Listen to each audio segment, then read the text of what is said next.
और दशरथ जी महाराज कौन है? बोले मानो वेद स्वरूप है।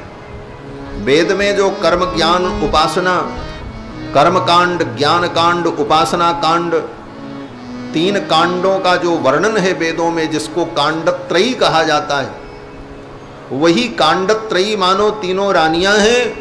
और दशरथ जी महाराज कौन है? बोले वेद स्वरूप है। दशरथ जी महाराज के अंदर सब विशेषता है, किसी प्रकार की कोई कमी नहीं। अगर कोई कमी रह गई है तो एक कमी है, क्या? बोले इनके कोई संतान नहीं, पुत्र नहीं। सब कुछ है, यश है, कीर्ति है, धन है, सम्मान है, ज्ञान है, भक्ति है, किसी चीज की कमी नहीं। अगर कमी है तो केवल एक चीज की, कि इन्हें कोई संतान नहीं, कोई पुत्र नहीं। और 60,000 वर्ष की अवस्था हो गई, 60,000 वर्ष की अवस्था हो गई और अभी तक संतान की प्राप्ति नहीं हुई। और दूसरी बात, आज तक श्री दशरथ जी ने संतान प्राप्ति के लिए अभी तक कोई प्रयास भी नहीं किया। यह भी सोचने वाली बात। विवाह होने के बाद 2 साल 3 साल तक तो कोई बात नहीं, लेकिन 4 साल बीत जाए, कोई बेटा बेटी न हो, तो परिवार के बूढ़े बुजुर्ग लोगों को चिंता होती, भाई ब्याह के 4 साल हो गए, कुछ हुआ नहीं अभी तक। और 2 साल और बीत जाए, 5-6 वर्ष हो जाए, बोले तब, बोले उन दंपति को ही चिंता शुरू हो जाती, भाई अब होना चाहिए, संसार क्या कहेगा। ब्याह के 6 वर्ष हो गए, कोई संतान नहीं हुई। और अगर कहीं 7-8 वर्ष हो गए, बोले महाराज तब तो ये चिंता परिवार और दंपति से निकलकर बाहर चली जाती है। फिर व्यक्ति डॉक्टर, औषधि, दुआ, दवा सब के पीछे भागने लगता है। कोई उपाय हो, सारे उपाय व्यक्ति कर लेता है। लेकिन दशरथ जी महाराज 60,000 वर्ष के हो गए और आज तक इन्होंने कोई उपाय नहीं किया। क्यों नहीं किया? करना चाहिए था। बोले क्या प्रमाण है कि इन्होंने अभी तक पुत्र प्राप्ति का कोई उपाय नहीं किया, इस विषय पर विचार नहीं किया? क्या प्रमाण है? बोले प्रमाण श्री गोस्वामी जी महाराज की चौपाई है। अगर पहले दशरथ जी के मन में कभी विचार आया होता कि भाई हमारे पुत्र नहीं है, हम कोई उपाय करें, कोई यज्ञ करें, कोई पूजा करें, तो उसका वर्णन होता। लेकिन गोस्वामी जी महाराज जब वर्णन करते हैं तो यही कहते हैं, एक बारे भूपति मन माही, भैग लाली मोरे सुत नाही। एक बार भूपति मन माही, भैग लाली मोरे सुत नाही। एक बार ये शब्द ही कह रहा है, एक बार भूपति मन माही। एक बार माने पहली बार, इसके पहले कभी नहीं। एक बार भूपति मन माही, भई गलानी मोरे सुत। पहली बार इस विषय पर विचार किया, वो भी कब? बोले 60,000 वर्ष के हो गए तब। पहले क्यों नहीं किया? तो संत जन कहते हैं कि दशरथ जी महाराज निश्चिंत थे, उन्हें विश्वास था। क्या विश्वास था? बोले भगवान ने कहा है कि मैं आपका बेटा बनकर के आऊंगा, तो भगवान ही मेरे बेटा बनकर के आएंगे। और भगवान तो सत्यनारायण हैं, वो तो झूठ बोलते नहीं। इसलिए दशरथ जी निश्चिंत हैं, आज नहीं कल तो आएंगे ही, तो मैं क्यों कोई प्रयास करूं। इसलिए दशरथ जी ने कोई प्रयास आज तक नहीं किया, क्योंकि भगवान ने कहा था। जब ये स्वयंभू मनु और शत्रुपा के रूप में थे, नैमिषारण्य में जाकर के तप किया, तो भगवान ने प्रसन्न होकर के वचन दिया था कि मैं आपका बेटा बन करके आऊंगा। आप सरिस खोजो कहाँ जाई, नृपतव तनय होब में आई। और कब? भगवान ने कहा था जब आप अयोध्या के राजा बनेंगे तब। बड़ी भावपूर्ण बात है। भगवान ने वचन दे दिया हम आपके बेटा तो बनेंगे, आप चिंता मत करो, मैं आपका बेटा बनूंगा, लेकिन हमारी एक शर्त होगी। बोले क्या शर्त होगी? तो भगवान ने कहा कि होई हो अवध भुआल तब मैं होब तुम्हार सुत। जब आप अयोध्या के राजा बनेंगे तब मैं आपका बेटा बनूंगा।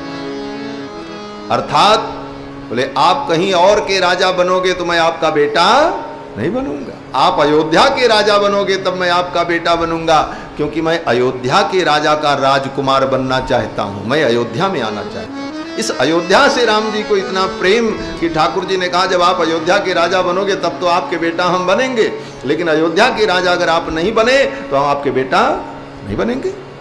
होइयों अवध भुआल तब मैं होब तुम्हार सुत। तब मैं होब तुम्हार सुत, ये तब शब्द का इतना अर्थ है, तभी हम आपके बेटा बनेंगे, अन्यथा नहीं बनेंगे। तो दशरथ जी महाराज निश्चिंत थे कि भगवान ने वचन दिया है तो बेटा बन करके आएंगे। बोले तो फिर भगवान आए क्यों नहीं? आ जाना चाहिए था, अपने वचन के अनुसार उन्हें आना चाहिए था। बोले भगवान तो आने को तैयार बैठे थे, लेकिन भगवान ने भी सोचा मैं इनका बेटा बनकर के जाऊं, इनको मेरी प्राप्ति हो, ये तो अच्छी बात है, लेकिन मेरी प्राप्ति का माध्यम, मेरी प्राप्ति के माध्यम गुरु होते हैं, आचार्य होते हैं। आचार्य और गुरु के कृपा के बिना अगर मैं प्राप्त हो जाऊं फिर तो गुरु की कोई महिमा ही दुनिया में नहीं रह जाएगी। अगर गुरु की कृपा के बिना, आचार्य की कृपा के बिना ही भगवान मिल जाएं फिर तो गुरु की कोई महिमा ही नहीं रह जाएगी। गुरु की महिमा क्यों है? बोले गुरु की महिमा केवल एक कारण से है कि उनके संबंध से भगवत संबंध होता है। आचार्य भगवत संबंध के मूल है। गुरु आचार्य के माध्यम से ही भगवत प्राप्ति का मार्ग मिलता है। इसलिए गुरु और आचार्य की महिमा है। और सीधे भगवान मिल जाए, डायरेक्ट किसी को भगवान की प्राप्ति हो जाए, बोले तब तो गुरु का महत्व ही खत्म हो जाए, गुरु का मतलब कुछ नहीं रह जाए। फिर गुरु की किसी को संसार में जरूरत ही नहीं पड़ेगी। क्यों? बोले सबसे दुर्लभ कौन? बोले भगवान, और वे भगवान भी बिना गुरु के मिल जाएंगे, इसलिए गुरु की कोई जरूरत नहीं। भगवान ने विचार किया कि गुरु की महिमा बनी रहे, और जब गुरु की कृपा इनके ऊपर हो तब मुझे जाना चाहिए। जब तक गुरु जी की कृपा न हो तब तक मेरा जाना ठीक नहीं है। इसलिए भगवान भी प्रतीक्षा कर रहे थे कि ये अपने गुरु जी से निवेदन करें और गुरु जी कृपा करें तब मैं जाऊं, तब लीला करने का सुंदर सुअवसर हो। और तब इसी कारण से भगवान विलंब कर रहे थे। बोले गुरु जी की कृपा क्यों नहीं हुई? गुरु जी तो रोज दरबार में आकर के बैठते, गुरुदेव वशिष्ठ रोज आते, कोई भी कार्य होता है, विचार होता है तो गुरु जी के समक्ष ही होता है। तो आज तक गुरु जी ने कृपा क्यों नहीं की? बोले गुरु जी तो कृपा करने को तैयार थे, लेकिन दशरथ जी ने कभी मन नहीं बनाया। गुरु तो बड़े कृपालु होते हैं, लेकिन कम से कम शिष्य के मन में उत्कंठा तो हो, लालसा तो उत्पन्न हो। तो गुरु तो सब कुछ करने को तैयार। इसीलिए हमारे यहां आचार्यों ने कहा, श्री मनु जी महाराज मनु स्मृति में कहते हैं कि जब तक शिष्य के हृदय में लालसा न हो, जिज्ञासा न हो, तब तक उसको उपदेश नहीं करना चाहिए, तब तक उसको उपदेश नहीं देना चाहिए। सब कुछ जानते हुए अनजान बन करके गुरु को रहना चाहिए। जब तक वो पूछे न, जिज्ञासा न करे, तब तक मत बताओ। ना पृष्ठः कस्यचिन् ब्रूयान् न चान्यायेन पृच्छतः जानन्नपि मेधावी जड़वल्लोक आचरेत्। मनु जी का ये आदेश है कि जानन्नपि मेधावी, सब कुछ जानते हुए चुप रहो। जब लालसा उत्पन्न हो, जिज्ञासा हो, अभिलाषा हो तब उसे उपदेश करो, तब उस उपदेश का फल होगा, अन्यथा उस उपदेश का कोई फल नहीं होगा। एक दिन गुरु माता अरुंधति ने गुरुदेव वशिष्ठ से कहा, मुनिवर, आप जैसा आचार्य जिसको मिले, आपके जैसा गुरु जिसको मिले, उस राजा को आज तक पुत्र सुख नहीं मिला, संतान की प्राप्ति नहीं। जब आप जैसे गुरु को पाकर के संतान की प्राप्ति नहीं हुई तो सांतानिक लोक की प्राप्ति कहां होगी? भगवान के लोक का नाम ही सांतानिक लोक है रामायण में। गुरु माता अरुंधति ने कहा, आप जैसे आचार्य की कृपा में क्या कोई कमी रह गई? गुरुदेव वशिष्ठ मुस्कुराने लगे। गुरुदेव वशिष्ठ ने कहा, देवी, मेरी कृपा में कोई कमी नहीं। राजा दशरथ को लाल की प्राप्ति तो होगी, उनके यहां लाल जी आएंगे, लेकिन लाल को पाने की लालसा तो उत्पन्न हो राजा के मन में। लालसा हो जाए तो लाल की प्राप्ति तो मैं करा दूंगा। आज तक दशरथ के मन में लालसा नहीं हुई, इसलिए मैंने भी कोई प्रयास नहीं किया। मां अरुंधति ने कहा, ऐसी बात है तो लालसा मैं उत्पन्न कर दूंगी। एक दिन मां अरुंधति अपने बालक को गोद में लेकर के पहुंची दशरथ जी के दरबार में। दशरथ जी महाराज ने गुरु माता का आदर किया, वंदन किया। तब तक बालक रोने लगा। बालक जब रोने लगा तो दशरथ जी ने पूछा गुरु माता से, मां, ये बालक रो क्यों रहा? तो मां अरुंधति ने कहा, महाराज, आपको देख करके रो रहा है। बोले, हमें देख करके रो रहा? अरुंधति मां ने कहा, हां, आपको देख करके रो रहा। बोले, क्यों? तो मां अरुंधति ने कहा, ये रो करके मानो पूछना चाहता है कि ये तो दशरथ जी महाराज मेरे पिता के जजमान हैं, इनका तो कोई बेटा नहीं है, मेरा जजमान कौन बनेगा, क्योंकि अगला पुरोहित तो इस खानदान का मैं हूं। क्या यहीं पर मेरी जजमानी खत्म हो जाएगी? आगे की पीढ़ी कोई दिखती नहीं। मैं इस कुल का पुरोहित हूं, कुल पुरोहित का पुत्र हूं, और आगे कोई जजमान दिखता नहीं। ये सुनकर दशरथ जी महाराज के मन में बड़ी वेदना हुई। मेरे न रहने के बाद मेरे कुल के देवताओं का पूजन कौन करेगा? मेरे पितरों का श्राद्ध तर्पण कौन करेगा? ये पवित्र सूर्य वंश आगे कैसे बढ़ेगा? ये सब सोच करके दशरथ जी महाराज को बड़ी वेदना हुई और बड़ी उत्कट लालसा उत्पन्न हुई पुत्र प्राप्ति की। और उसी समय दशरथ जी महाराज गुरुदेव भगवान के पास चल पड़े। महाराज, एक बार भूपति मन माही, भय गिलानी मोरे सुत नाही। एक बार भूपति मन माही, भय गिलानी मोरे सुत नाही। गुरु ग्रह गयऊ तुरत महिपाला, चरण लागे करी विनय विशाला। गुरु रह गयऊ तुरत महिपाला, चरण लागे करी विनय विशाला। चरण लागे करी विनय विशाला, चरण लागे करी विनय विशाला। उसी समय श्री दशरथ जी महाराज ने अपने गुरुदेव के चरणों में जाकर निवेदन किया, निज दुख सुख सब गुरु ही सुनायो। अपना सुख दुख सब गुरु जी को सुनाया। निज दुख सुख सब गुरु ही सुनायो, इसका मतलब बोले जीवन में सुख और दुख आएगा, लेकिन सबको मत सुनाओ। संकेत है, जीवन में अनुकूल और प्रतिकूल परिस्थितियां आएंगी, लेकिन अपने सुख दुख को सबको मत सुनाओ। सबको सुनाओगे तो क्या होगा? बोले दुख सुनाओगे तो लोग हंसेंगे, वाह कल ऐसे बनते थे अब पता चला। और सुख सुनाओगे तो लोगों के मन में ईर्ष्या हो जाएगी, जलन पैदा होगी। इसलिए अपने सुख दुख को सबको नहीं सुनाना, सुनाना किसको? बोले सुनाना है तो गोविंद को सुनाओ, चाहे गुरु को सुनाओ। निज दुख सुख सब गुरु ही सुनायो, गुरु जी को सुनाया और गुरु जी ने तुरंत उपाय कर दिया। महर्षि वाल्मीकि कहते हैं कि सुतार्थम तप्यमानस्य नासीद वंशकर सुतः। दशरथ जी महाराज को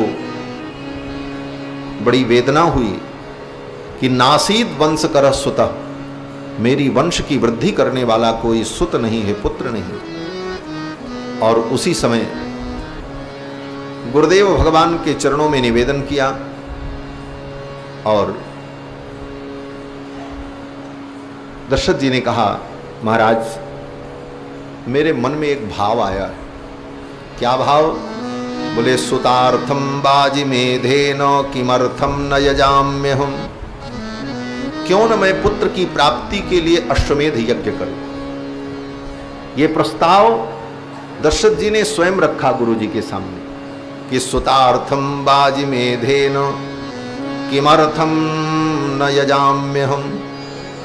क्यों न मैं पुत्र प्राप्ति के लिए अश्वमेध यज्ञ करूं। अब यहां पर एक प्रश्न है कि भाई पुत्र प्राप्ति के लिए तो पुत्र कामेष्टि किया जाता है।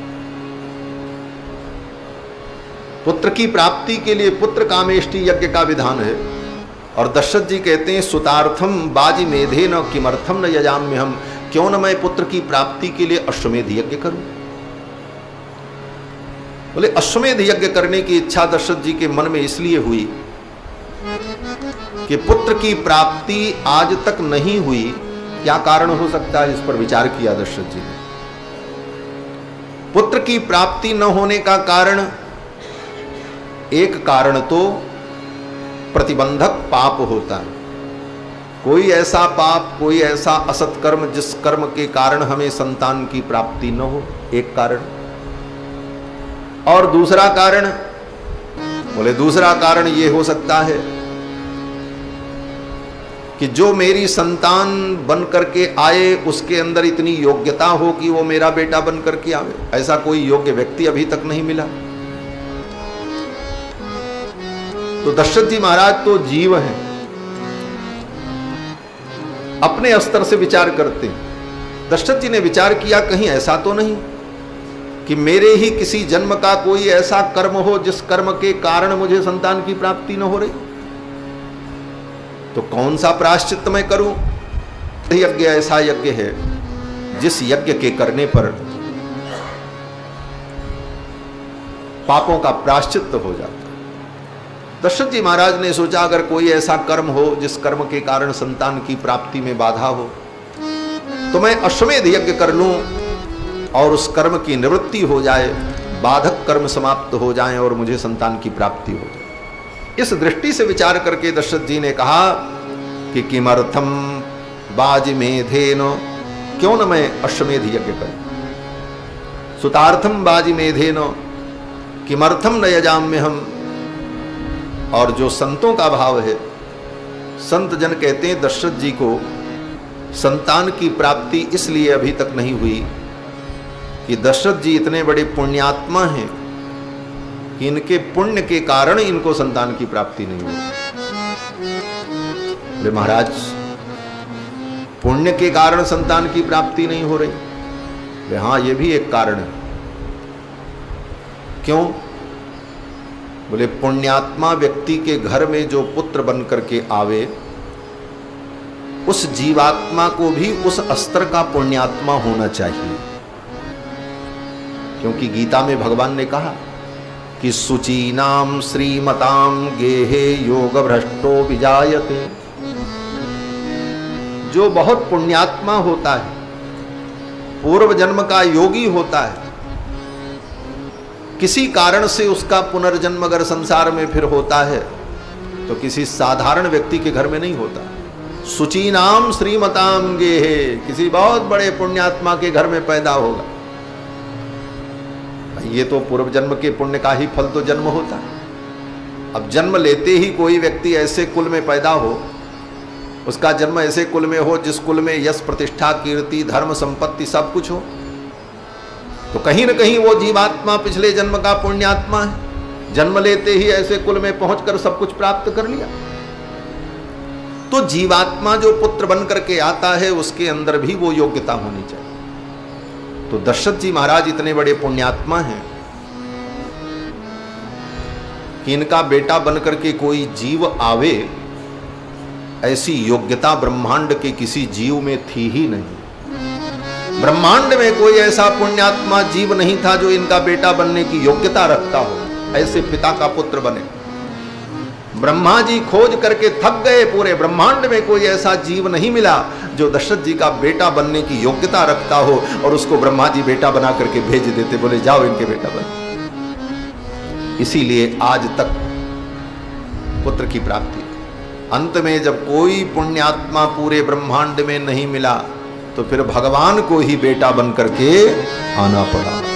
भगवान ही बेटा बन करके आया। क्यों? बोले जीव के अंदर तो योग्यता थी नहीं, कोई ऐसा जीव था नहीं जो इनका बेटा बन सकता था। दशरथ जी साधारण नहीं माना, परम भागवत है। ये कुल ही परम भागवतों का कुल है। राजा तो बहुत बड़े बड़े थे और पुण्यात्मा धर्मात्मा थे, लेकिन भगवान दशरथ जी के ही बेटा क्यों बने? पितरम रोचयामास तदा दशरथम नृपम। कहते हैं ये कुल इतना पवित्र था, इक्ष्वाकु के काल से इस कुल में परंपरागत वैष्णवता और वैष्णव भक्ति थी। भगवान रंगनाथ की आराधना इनके कुल में प्रारंभ काल से चली आई थी। इसलिए ऐसे पुण्यात्मा श्री दशरथ जी महाराज के पुत्र के रूप में भगवान आने को तैयार हो। दशरथ जी महाराज ने कहा क्यों न मैं अश्वमेध यज्ञ करूं। गुरुदेव वशिष्ठ ने कहा अच्छी बात है, आप यज्ञ करो। यज्ञ की तैयारी प्रारंभ हो गई। कहां पर? बोले सरजू जी के तट पर। इस तट पर नहीं, उस पार, सरज्वाचोत्तरे तीरे, सरजू जी के उत्तर तट पर अश्वमेध यज्ञ का मंडप निर्मित किया गया। सारी तैयारी हो गई। दशरथ जी ने कहा गुरुदेव किसी प्रकार की कोई कमी न होने पावे, क्योंकि कोई भी कमी रह जाएगी तो यज्ञ का फल राक्षस लोग नष्ट कर देते। छिद्रम ही मृगयन्ते स्म विद्वांसो ब्रह्म राक्षसाः। ये ब्रह्म राक्षस बड़े विद्वान होते हैं, ये छिद्र ढूंढते रहते हैं, कमी ढूंढते रहते। दशरथ जी कहते हैं कि छिद्रम ही मृगयन्ते स्म विद्वांसो ब्रह्म राक्षसाः विधिहीनस्य यज्ञस्य सद्यः कर्ता विनश्यति। अगर विधि से हीन यज्ञ हो तो उसके कर्ता का ही विनाश हो जाता है। ये राक्षस उस यज्ञ को नष्ट कर देते हैं। ये वाल्मीकि जी का वचन है। ये राक्षस बड़े विद्वान होते महाराज। विद्वांसो ब्रह्म राक्षसा। पंडित जी को कोई विधि भूल भी सकती है, लेकिन राक्षसों को नहीं भूलती। उन राक्षसों को सब याद है, इस क्रिया के बाद कौन क्रिया करनी चाहिए, इसके बाद कौन क्रिया करनी चाहिए। पहले संकल्प करना चाहिए कि पहले आचमन करना चाहिए। जजमान और पंडित को भूल हो सकती है, लेकिन राक्षस नहीं भूलेंगे, उनको सब विधि मालूम है। विद्वांसो ब्रह्म राक्षसाः, वो बड़े विद्वान होते हैं, लेकिन वो करते क्या है? बोले कमी ढूंढते। छिद्रम ही मृगयन्ते स्म, वो छिद्र ढूंढते हैं। कोई कमी मिल जाए तो उस कमी के नाम पर इसके कर्म को, इसके यज्ञ को मैं बिगाड़ दूं। आप यज्ञ करने चलो तो देवता का तो आवाहन करना पड़ता है। अग्निमग्नमावह सोममावह, एक एक देवता का आप आवाहन करेंगे तब वो आहुति लेने के लिए आएंगे। लेकिन राक्षस बोले ये बिना बुलाए आ जाते। आप यज्ञ करने चलो वो सब आ जाएंगे और आकर के आपकी कमी ढूंढने लगेंगे। कोई कमी मिल जाए तो इस यज्ञ को मैं बिगाड़ दूं। एक महात्मा कहते थे जैसे किसी के यहाँ भंडारा हो तो भंडारा में जिसको निमंत्रण दिया गया है वो तो समय से आएगा, जब पूड़ी तैयार हो जाएगी, सब्जी तैयार हो जाएगी। लेकिन ज्यों ही कढ़ाई चढ़ी और छनन मनन होने लगा तो मोहल्ले के जितने कुत्ते हैं सब सूंघते हुए पहुंच जाते।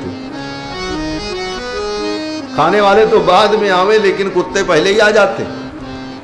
उसी प्रकार से समझ लो महाराज, कोई यज्ञादि कर्म हो तो राक्षस पहले ही आ गए। क्यों आए? बोले कुछ ढूंढते हुए आ गए, अब कोई कमी मिल जाए तो आपका यज्ञ बिगाड़ दे। एक महात्मा कहते थे, विद्वांसो ब्रह्म राक्षसा, ये राक्षस बड़े विद्वान होते हैं। तो उन्होंने कहा नहीं नहीं, कभी कभी विद्वान भी राक्षस होते हैं, ऐसा अर्थ कर दिया। बोले कभी कभी विद्वान भी राक्षस हो जाते हैं। बोले कौन से विद्वान? बोले बहुत बड़े विद्वान हैं, लेकिन केवल उनका यही काम है दूसरों की कमी ढूंढना। बोले ऐसे विद्वान भी राक्षस ही होते हैं। विद्वांसो ब्रह्म राक्षसा। बोले विद्वान का मतलब क्या है? बोले विद्वान का मतलब विद्वान विपश्चित दोषज्ञ। ये विद्वान शब्द का पर्याय है। विद्वान माने विपश्चित, दोषज्ञ माने जो दोष को जान ले। विद्वान होगा वही तो कमी जान पाएगा, कमी बताएगा। लेकिन इसका मतलब ये नहीं है कि तुम कमी ही बताते रहो। विद्वान का मतलब है कि तुम सामने वाले की कमी को देखकर अपनी विद्वता के कारण, अपने ज्ञान के कारण उसकी कमी को दूर कर दो, उसकी कमी को तुम भर दो, उसके छिद्र को भर दो, उस कमी को दूर कर दो, तब तो आप विद्वान। और खाली विद्वान बनकर के सबकी कमियां ढूंढते रहे, बोले तब तुम राक्षस हो। विद्वांसो ब्रह्म राक्षसा, वो विद्वान ब्रह्म राक्षस हो जाता। दशरथ जी ने कहा यज्ञ में कोई विघ्न न हो। वशिष्ठ जी महाराज ने निर्देश किया है, बड़े बड़े विद्वानों का चयन किया, यज्ञ की तैयारी प्रारंभ होने लगी। तब तक दशरथ जी के मंत्री सुमंत्र जी ने दशरथ जी को किनारे ले जाकर के कान में कुछ कहा। क्या कहा? सुमंत्र जी ने कहा, राजन आज मुझे एक बात याद आ गई। आज से बहुत पहले ब्रह्मर्षियों की सभा लगी थी और उस सभा में इस बात की चर्चा हो रही थी कि दशरथ जी को पुत्र की प्राप्ति कब होगी। तो उस सभा में भगवान सनत कुमार बैठे हुए थे और भगवान सनत कुमार ने कहा था कि जब पुत्र की प्राप्ति के लिए दशरथ जी के मन में अश्वमेध यज्ञ करने की इच्छा हो तो समझ लेना पुत्र की प्राप्ति का समय आ गया है। सनत कुमारो भगवान पूर्वम कथितवान कथाम, इस कथा को भगवान सनत कुमार ने महर्षियों की सभा में कहा था। इसलिए हे राजन, अब लगता है कि पुत्र प्राप्ति का समय आ गया है, इसीलिए आपके मन में अश्वमेध यज्ञ करने की। ये बात जब भगवान सनत कुमार ने कही तो उन्होंने एक बात और कही थी। क्या कही थी? सुमंत जी ने कहा कि महाराज, भगवान सनत कुमार ने कहा था कि जब दशरथ जी के मन में यज्ञ करने की इच्छा होगी तो उस समय श्रृंगी महर्षि को बुलाया जाएगा और उनके द्वारा जब यज्ञ होगा तब पुत्र की प्राप्ति होगी। दशरथ जी ने कहा अच्छा, तब तो श्रृंगी ऋषि को बुलाना चाहिए। बोले हाँ। दशरथ जी महाराज ने अपनी तीनों रानियों को लेकर और अपने मंत्री को साथ में लेकर, सेना को लेकर अयोध्या से अंग देश की यात्रा करते हैं दशरथ जी महाराज। अंग देश के राजा महाराज रोमपाद की बेटी शांता और उनके दामाद श्रृंगी ऋषि अंग देश में रहते। दशरथ जी महाराज के मित्र हैं महाराज रोमपाद। तो दशरथ जी ने कहा ऐसे बुलाना ठीक नहीं, मैं स्वयं चल करके जाऊंगा और उन्हें आदर पूर्वक लेकर के। आचार्यों के प्रति, गुरुजनों के प्रति यही भाव होना चाहिए। दशरथ जी चाहते तो किसी मंत्री को भेज देते, सेना को भेज देते, पालकी भेज देते, कहते जाओ उन्हें बुला करके ले आओ। लेकिन नहीं, दशरथ जी स्वयं चल करके जाते, अपनी तीनों रानियों को साथ में लेकर के गए और जाकर के महाराज अंग देश के राजा रोमपाद से निवेदन किया, महाराज मैं किसी प्रयोजन से आया हूं, आपकी बेटी और दामाद को लेने आया हूं, इनके द्वारा मेरे यज्ञ का संपादन होगा। और पहुंचते ही अपनी बात भी नहीं कही। हाँ, अंग देश में पहुंच करके 1 सप्ताह तक दशरथ जी ने निवास किया। 1 सप्ताह जब बीत गए तब दशरथ जी महाराज ने अपने मन की बात वहां के राजा, अंग देश के राजा श्री रोमपाद से कही कि महाराज हम आए हैं और ये कारण है, आप अगर इन्हें विदा करो तो हमारा यज्ञ होगा। महाराज रोमपाद बड़े प्रसन्न हुए। प्रसन्नता पूर्वक उन्होंने अपनी बेटी शांता और अपने दामाद श्रृंगी महर्षि को दशरथ जी के साथ विदा किया। श्रृंगी महर्षि अयोध्या आ गए। यज्ञ की संपूर्ण तैयारी हो गई, लेकिन यज्ञ अभी प्रारंभ नहीं हुआ। क्यों नहीं हुआ? वाल्मीकि जी कहते हैं, ततः काले बहुति थे कस्मिश्चित् सुमनोहरे। ततः काले बहुति थे, श्रृंगी महर्षि के आने के कई दिन बाद, महीनों बाद यज्ञ शुरू हुआ, क्योंकि मुहूर्त नहीं था। मुहूर्त आ जाए तब यज्ञ हो। सारी तैयारी करके व्यक्ति को मुहूर्त की प्रतीक्षा करनी चाहिए। मुहूर्त किसी की प्रतीक्षा नहीं करता। मुहूर्त आने के पहले हमें अपनी सारी तैयारी करके मुहूर्त की काल की प्रतीक्षा करनी चाहिए। दशरथ जी महाराज ने सब तैयारी कर ली, अब मुहूर्त की प्रतीक्षा हो रही थी कि मुहूर्त आ जाए और तब यज्ञ प्रारंभ हो। सुंदर मुहूर्त आया। बसंते समनुप्राप्ते, ये बसंत ऋतु चल रही है, चैत्र का महीना। बसंत ऋतु आ गई और यज्ञ प्रारंभ हुआ। ततो यष्टुम मनोभवत, यज्ञ करने का विचार हुआ, संकल्प हुआ, यज्ञ प्रारंभ हुआ। 1 वर्ष तक अश्वमेध यज्ञ चला। पुनः जब बसंत ऋतु आई, पुनः प्राप्ते बसंते तु पूर्ण संवत्सरो भवत।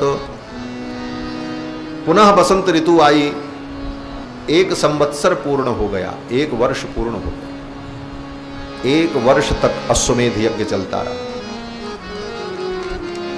और जब अश्वमेध यज्ञ पूरा हुआ, उस अश्वमेध यज्ञ में बड़े बड़े राजा आए, काशी नरेश आए, श्री जनक जी महाराज आए। सबसे पहला निमंत्रण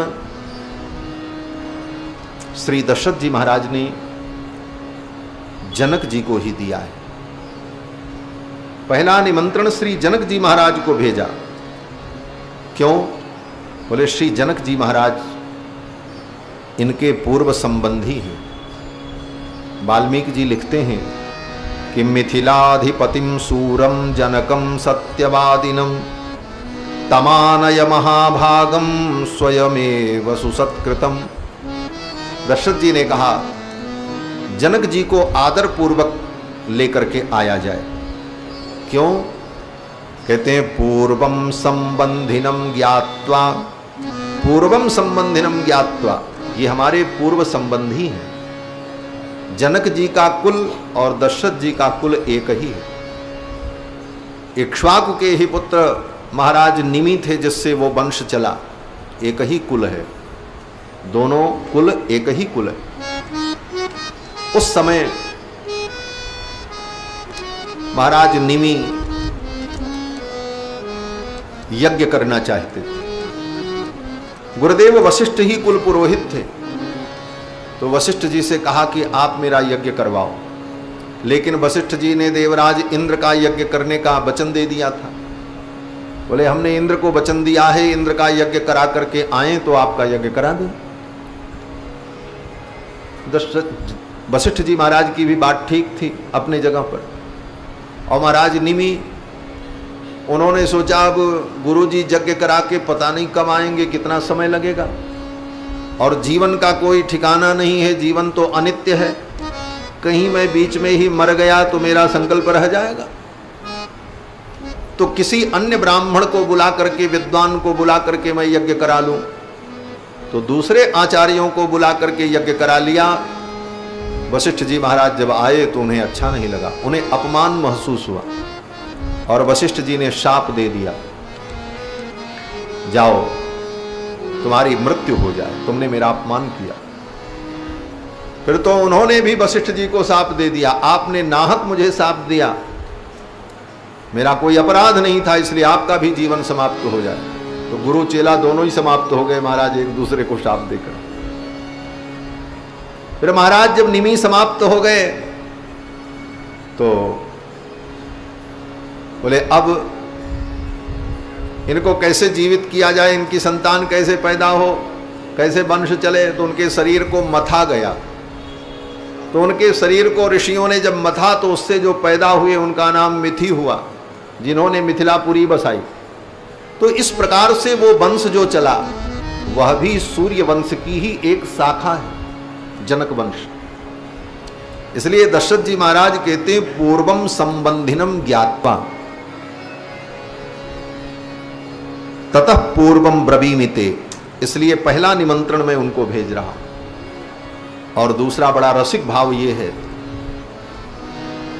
कि दशरथ जी महाराज ने सोचा कि मैं पुत्र प्राप्ति करने के लिए यज्ञ करने जा रहा हूं। मुझे पुत्र की प्राप्ति होगी तो मेरे पुत्र का कहीं ना कहीं विवाह भी होगा। तो किस कुल में मेरे पुत्र का विवाह हो, किस कुल से मेरा संबंध जुड़े, इस दृष्टि से विचार किया दशरथ जी महाराज ने। सोचा जनक जी के यहां भी कोई बेटी होगी तो वो संबंध अगर आएगा तो वही संबंध मेरे लिए उत्तम होगा।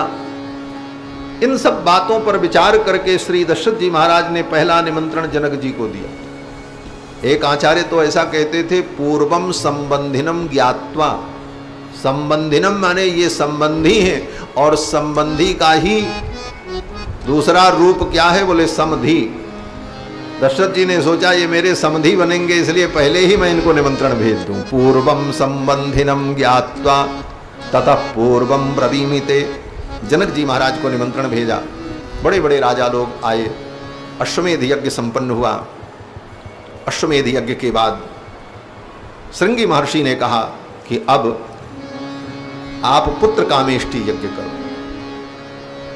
अश्वमेध यज्ञ करने पर जो प्रतिबंधक थे वो निवृत्त हो गए। अब पुत्र प्राप्ति के लिए पुत्र कामेष्टि यज्ञ होगा और मैं कराऊंगा, और आपको 4 पुत्रों की प्राप्ति हो। फिर तो श्रृंगी महर्षि ने पुत्र कामेष्टि यज्ञ कराया। अथर्ववेद के मंत्रों के द्वारा